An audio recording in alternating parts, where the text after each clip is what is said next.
Le doy la bienvenida entonces formalmente a Edmond Mulet, candidato a la presidencia de Guatemala por el Partido Humanista, aquí en el Miami Challenge. Doctor, bienvenido. Muchas gracias, muy amable, Fernando. Oiga, dígame una cosa. Aquí estoy, presente. ¿Por qué decidió, me ha llamado la atención y me ha sorprendido gratamente, ¿no? Yamatei, que se la contamos como Miami Challenge, aunque estaba en Washington.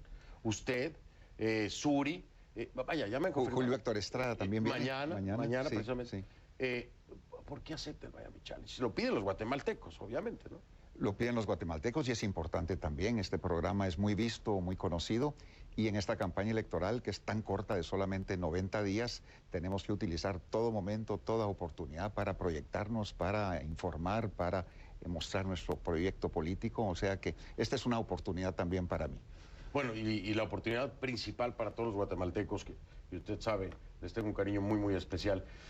Quiero aprovechar esta noticia, último minuto que veíamos de la detención del primer vicepresidente de la Asamblea Nacional en Venezuela. Para usted, ¿qué es lo que hay en Venezuela? ¿Es un gobierno, una dictadura? No, que es un narcoestado. Ahí Diosdado Cabello y los militares venezolanos tienen totalmente controlado el estado, el gobierno. Hemos visto ahí los vuelos que salen aéreos hacia Estados Unidos, que pasan por Guatemala.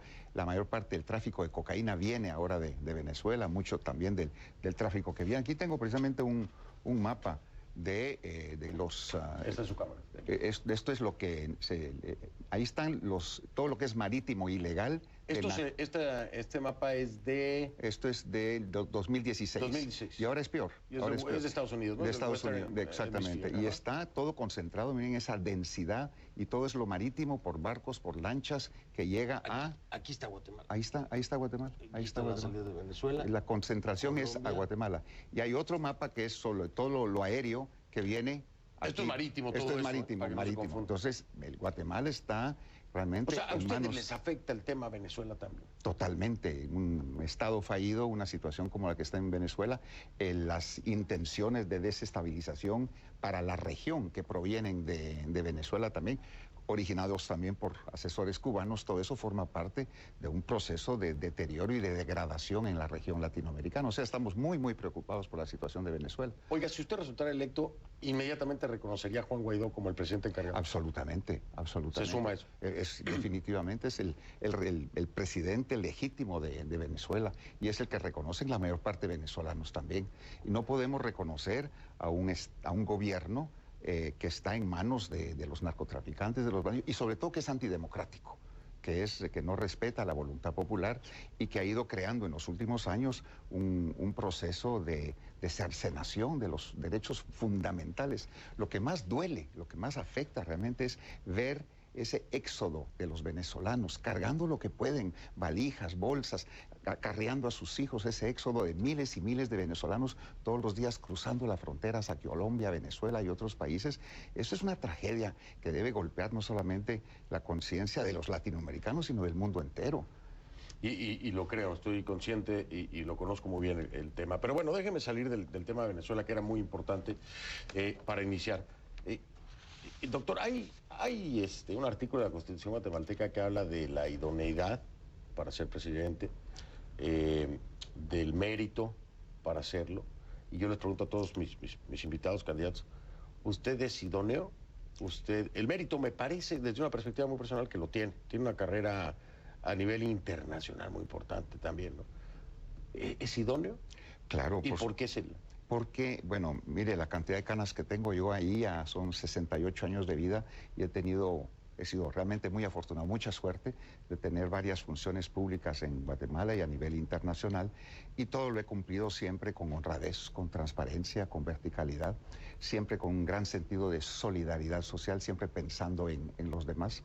O sea que sobre todo en estos momentos de crisis que tiene Guatemala no podemos improvisar. Y tengo esa experiencia y tengo esa capacidad. Tuve varias funciones en Naciones Unidas, fui la mayor parte del tiempo subsecretario general de la ONU encargado de las operaciones de paz. Tuve 26 misiones a mi cargo.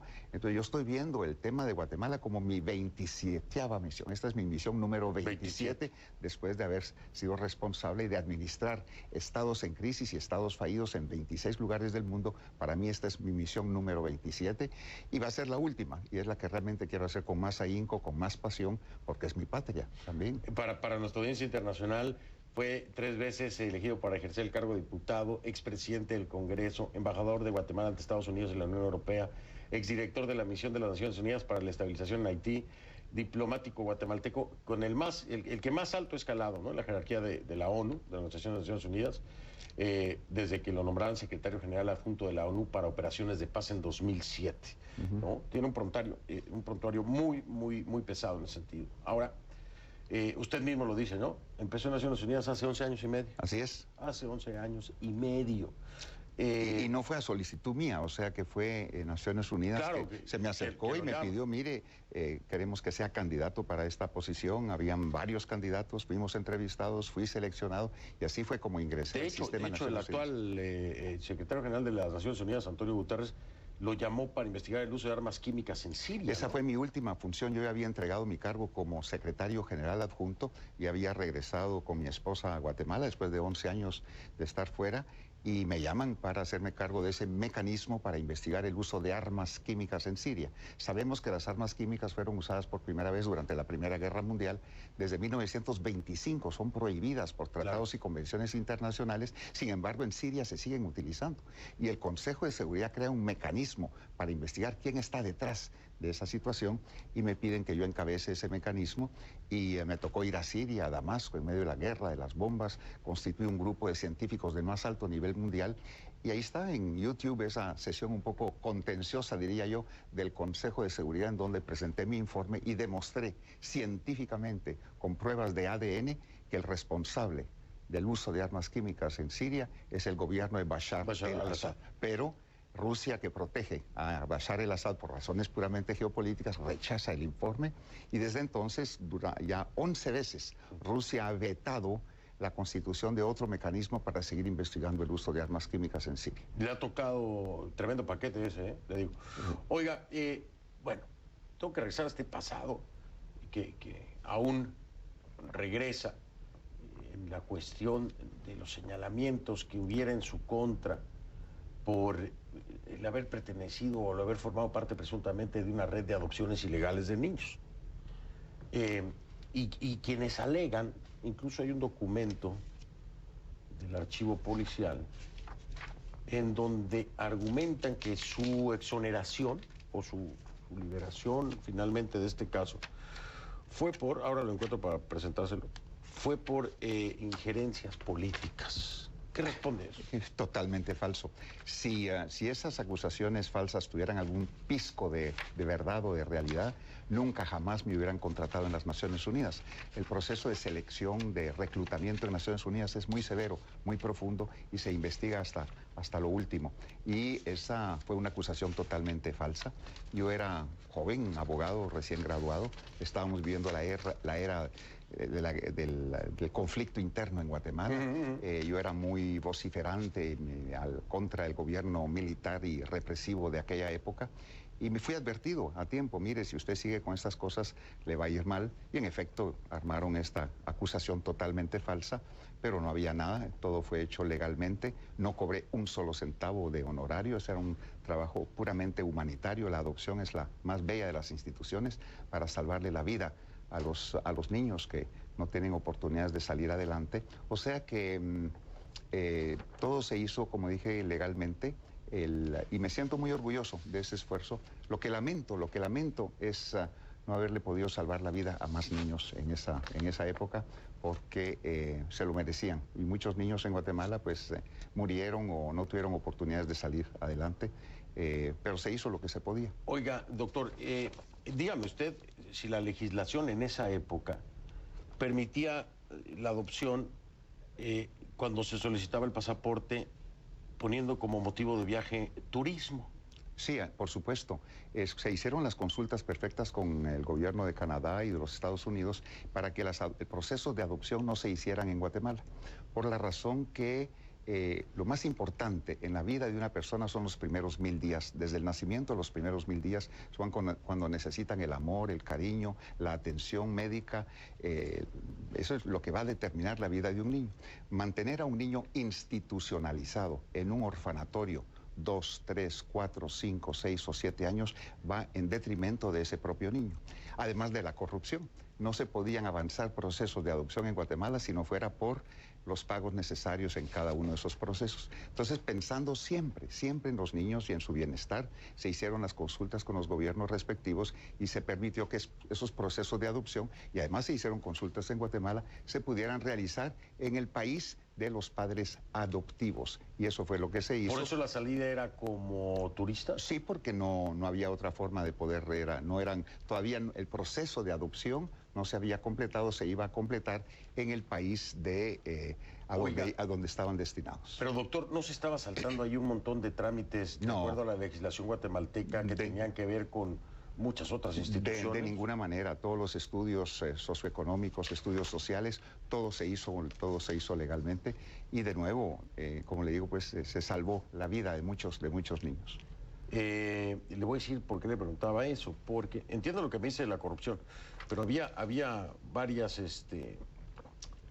instituciones nacionales que tenían que aprobar los procesos, ¿no? Para que sí, la adopción hubiese sido en Guatemala, pero los procesos de adopción ¿Pero no tenía usted que aclarar que los niños salían como turistas porque los iban a adoptar? Sí, claro. ¿Y así se declaraba? Sí, así. Porque en la solicitud de pasaporte dice nada más... Pues que no hay otra forma. Turismo, ¿no? Y usted los sí, reconoce perfectamente. Uno viaja como turista o como para negocios. La solicitud de visa era para eso precisamente, para que pudieran trasladarse estos niños hacia sus padres lo antes posible, para preservar su vida y su integridad. Cuando la Fiscalía Especial sobre Adopciones dice que su método evadió los controles... judiciales y legales. No es cierto, porque esos fueron los controles en Guatemala cuando los procesos de adopción se hacen en Guatemala o se hacían en Guatemala, y esos procedimientos de adopción se hicieron en el país de adopción. O sea, se podían hacer en Guatemala o en el país en donde fueron adoptados legalmente estos niños. Se podía hacer en cualquiera de los dos países. De ninguna manera usted le puede... Además, estos niños fueron adoptados legalmente en estos países, recibieron su nacionalidad, sus partidas de nacimiento, todos los documentos necesarios, o sea, que se cumplió totalmente con esos aspectos. ¿Usted le puede garantizar a los guatemaltecos que primero, nunca lucró con esto, segundo, nunca pagó por llevarse a sus niños, y tercero, nunca participó de una red de tráfico de menores? Jamás, pero absolutamente jamás. Fueron además pocos niños, se hizo con toda transparencia, con buena voluntad, y se cumplió con todos los requisitos legales de los países en donde estos niños fueron adoptados. Y fue una acusación totalmente falsa, espuria. Nunca su resolución, o sea, la resolución a su favor, nunca tuvo que ver con esfuerzos de políticos para ayudar. Además, en aquella época yo era muy oponente, vociferante en contra del régimen y del sistema. Entonces, ¿Y por eso cree usted usted dice que por eso le montaron eso? Sí, y me lo advirtieron, me lo dijeron a tiempo. Y si hubiera tenido alguna influencia política en aquel momento, entonces no hubiera logrado... la entrada a las Naciones Unidas. No, la entrada a las Naciones Unidas, y tampoco yo no tenía esos contactos o relaciones o posibilidades con el sistema imperante en aquella época. O sea que primero no hubo juicio, no hubo proceso, no hubo acusación formal. Entonces todo eso fue rechazado in limine por los tribunales porque no había ningún fundamento. Bien, doctor, y sin embargo eso lo vuelven ahora a traer. Pero es importante. Es importante. Esto sucedió hace 40 años. Muy importante. Hace 40 años y... bueno, pues usted sabe cómo es, ¿no?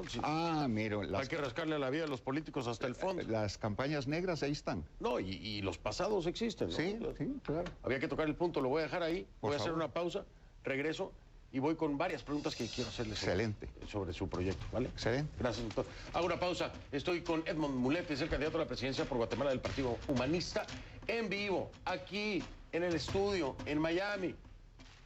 Sandra Torres, la esperamos por acá. Es casi que la única que me falta. Ya vengo. @soy F del Rincón, esa es la cuenta en Twitter. La etiqueta es Conclumulet. A ver dónde lo van a ubicar los chapines esta noche. Conclumulet.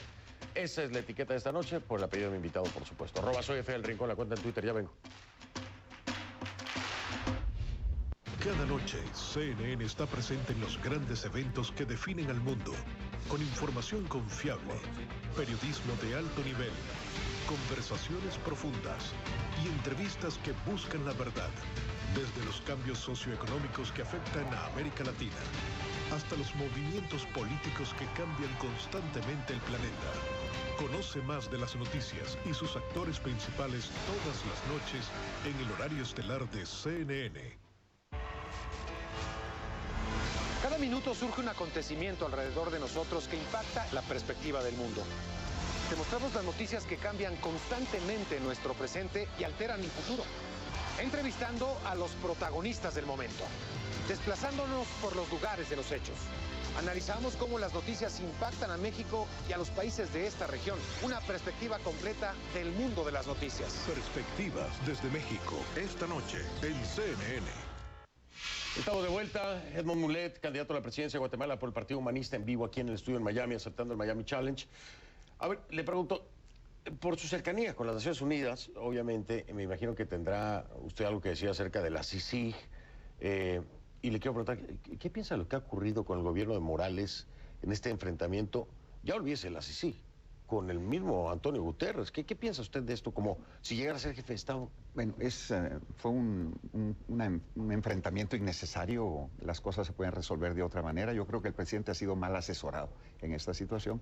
Yo cuando era secretario general adjunto me tocó lidiar con algunas situaciones similares en otros países del mundo y esas cosas se resuelven sin necesidad de ir con la trompeta en la calle diciendo que se va a pedir o a reclamar algo, sino la forma y el modo de hacer las cosas es muy importante y en este caso creo que no se respetaron ciertas normas y ciertos procedimientos. Si usted llegara a ser mandatario y en sus manos estuviera, ¿no? Porque por la fecha en la que se vence precisamente la renovación, si en sus manos estuviera, ¿renovaría el mandato de CICIG? No se puede renovar técnicamente porque llega a su fin ahora el 3 de llega a su fin, por eso le decía. Y va a cumplir 13 años. En un ya, escenario hipotético. Va a cumplir 13 años. Bueno, ya. ¿cree que debería seguir la CICIG? Debe ser otra fórmula. Yo creo que en lugar de ser una comisión internacional exclusivamente, debe ser una comisión conjunta internacional y guatemalteca, para que también nosotros asumamos nuestra responsabilidad. ¿Pero qué no era la idea de CICIG y Ministerio Público? ¿No era eso? Sí, pero también todas las decisiones internas de la CICIG no eran totalmente exclusivas de ellos. Además, la CICIG tenía dos grandes problemas. No le rendía cuentas a nadie. Todos le rendimos cuentas a alguien. Yo le rindo cuentas a mi mujer, todo el mundo le rinde cuentas a alguien. La CICIG tomaba decisiones y no había ninguna otra instancia. La CICIG hacía a veces acusaciones y no había un recurso de apelación tampoco. La CICIG hace unos años emitió, por ejemplo, una lista de supuestos jueces de la impunidad, sin base en nada, eran puramente rumores, y publican una lista de jueces y magistrados donde los acusan de ser parte de una red de impunidad. Y ahí destruyeron el nombre y la reputación de gente muy correcta y muy decente. O sea, que se cometieron una serie de cosas así que no eran correctas. Entonces yo creo que hay muchas lecciones aprendidas de esta CICIG que se deben adaptar en un nuevo formato, en un nuevo mandato, en una CICIG renovada, si se quiere, también dándole más responsabilidad al Estado de Guatemala, porque no podemos seguir solamente recibiendo ese tipo de transferencias y de apoyo, pero también nosotros nos tenemos que asumir esas responsabilidades. Doctor, pero eso es algo muy importante. El Estado de Guatemala, yo le quiero preguntar, y perdón que esté, porque acaba de salir un documento hoy, sí, que lo tengo aquí guardado, que es precisamente CICIG, la subordinación, Ministerio Público CICIG, subordinación del Poder Legislativo al Ejecutivo. Sí, es totalmente una expresión así es. Estado. Bueno, ¿es cierto o no? Sí, totalmente. Y la CICIG ha hecho ese tipo de investigaciones que son muy importantes. Pero es cierto, el Poder Legislativo... en este caso se ha visto pues que... Usted lo vio, ¿no? Esta presentación. Sí, la vi, claro que sí. ¿Y está de acuerdo? Estoy de acuerdo que O sea, ha tenido sus aciertos. Totalmente. Si no fuera por la CICIG, Otto Pérez Molina y Roxana Valdetti serían miembros del Parlacén, gozando de inmunidad. Y el presidente de la República sería Alejandro Sinibaldi o Manuel Valdizón. ¿Me acuerda usted de lo de Valdizón? Uno de ellos sería presidente y Guatemala ya no estaría en camino a... Ya nos hubiéramos convertido ya en un estado fallido. Pero o sea que ha habido aciertos. Oiga, y ahí voy, fíjate, me llamó muchísimo la atención. Y aquí está. 3 puntos dijo usted para llegar a un estado fallido, ¿no? Le tengo 2 que ya se cumplieron. Desnutrición crónica infantil, ¿sí? Una de las peores del mundo, Ajá, bueno, en un informe de 2018 de la FAO, ¿no? Sí.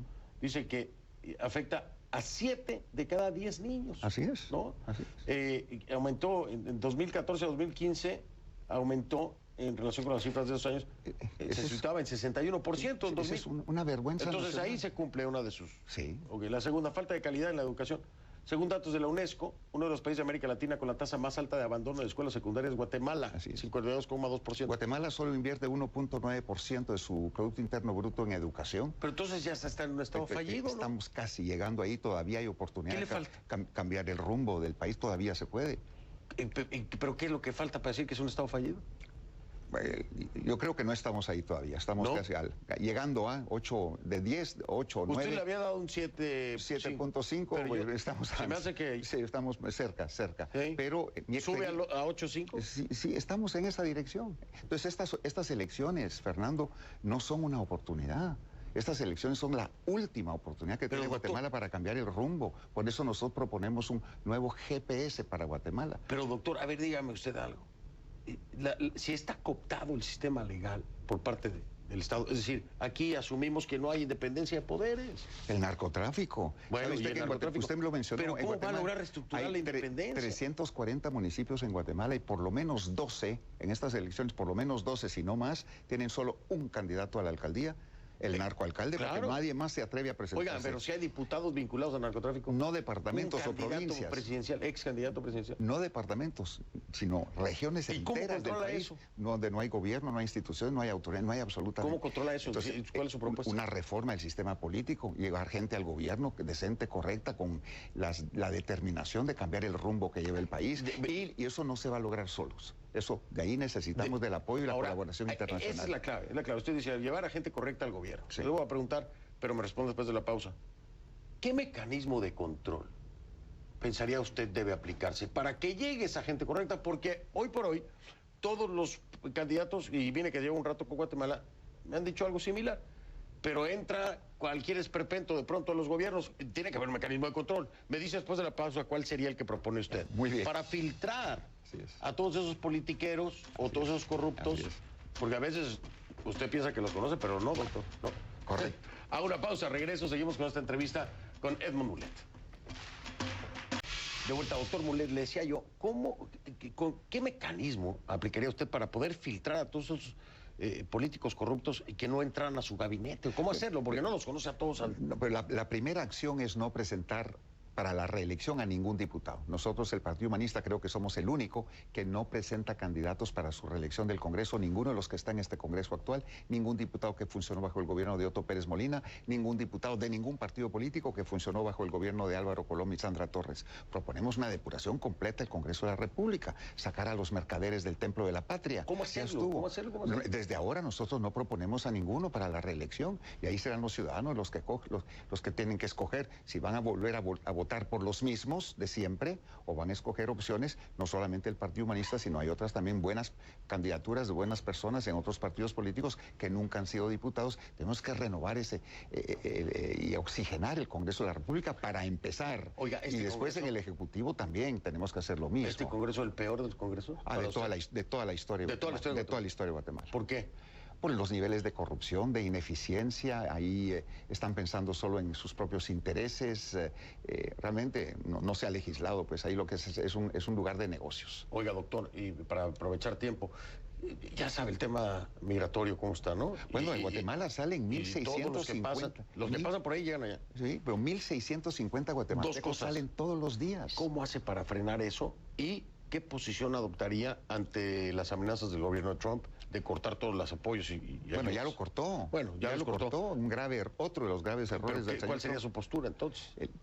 Es un problema. La gente sale ¿por qué? Porque tiene necesidad, porque no hay trabajo, no hay empleo, no hay oportunidades, porque hay violencia, porque no hay educación. Entonces la gente entonces tenemos que crear las condiciones nosotros mismos y entonces eso pasa por la creación de empleo. ¿Cómo se genera empleo? A través de la libre empresa, del capitalismo humano, respetando las instituciones, creando las condiciones para el Estado de Derecho, la certeza jurídica que en Guatemala no existe. Nadie está invirtiendo en Guatemala en este momento, ni capital nacional ni internacional, para beneficiarse del mercado común centroamericano. Muchas de estas corporaciones van a todos los países de Centroamérica, excepto a Guatemala. La conflictividad social, o sea, toda esa situación es efervescente que está en el país, no favorece esa creación de empleo y con razón la gente está saliendo. Muchos jóvenes en Guatemala, hay una encuesta que salió esta semana, más del 35% de todos los guatemaltecos están pensando en emigrar. Entonces, cuando no se cree que se tiene un futuro en su propio país, estamos llegando a esos niveles, ¿Cómo poder? Guatemala tiene una belleza, un tesoro impresionante que la comunidad indígena de Guatemala, eso es una joya. Así es. ¿Cómo lograr que esta comunidad indígena pueda primero vivir como debe de vivir, recibir y percibir lo que debe de percibir, sin explotarlos e integrarlos a este proyecto? ¿Cómo lo haría? Es un tema de reforma política también. En Guatemala, el Congreso de la República no es representativo de esa mayoría indígena que hay en Guatemala. Las listas de esas elecciones por listas en Guatemala no podemos votar por una persona, por un nombre, por un diputado. Son listas tremendas. Ahí los líderes de los partidos o supuestos líderes encabezan y los verdaderos representantes de la población nunca entran. Una reforma del sistema político en Guatemala es absolutamente fundamental para que haya esa representación. Tenemos que pasar por un proceso de reconocimiento, de aceptación, de inclusión también de todos los sectores nacionales. En Guatemala vivimos de espaldas unos a otros, los ladinos de los indígenas, los que tienen con los que no tienen, los urbanos. Usted conoce Latinoamérica en general, sí, así. Hay un clasismo todavía arraigado. El racismo que existe también es una hay xenofobia entre nosotros mismos, dentro del mismo país. Entonces ahí tenemos que tener el liderazgo, la visión necesaria para sacar adelante Guatemala, incluso en esos aspectos que forman parte de ese respeto a nuestra propia dignidad. Doctor, le voy a dar 30 segundos. Esta es su cámara. Lo están viendo mis hermanos chapines. Mensaje de 30 segundos para cerrar. Bueno, un gran saludo para todos. El 16 de junio está a la vuelta de la esquina. Faltan 39 días para las elecciones. Guatemala exige un cambio fundamental y no vamos a lograr ese cambio si seguimos votando por los mismos de siempre. Ahí está el Partido Humanista, aquí está este servidor para cambiar el rumbo que lleva Guatemala. Hagámoslos todos juntos. Es una responsabilidad colectiva que tenemos todos los guatemaltecos. El doctor Edmond Mulet, candidato a la presidencia de Guatemala por el Partido Humanista en el Miami Challenge. Y agradecerle, pues, por supuesto, haber estado aquí. Usted es muy amable. Muchas gracias. Muy amable. Gracias, Fernando. Muy amable. Aquí gracias expuso parte de su plataforma, parte de su ideología. Falta mucho, había mucho más que hablar. Tendremos una oportunidad, espero, de nueva cuenta, donde podremos ampliar muchos otros temas que se quedaron sobre la mesa. Pero ya allá en casa tienen material para empezar a pensar, sacar sus conclusiones, tal cual. Que su voto siempre cuenta. A una pausa y regreso entonces.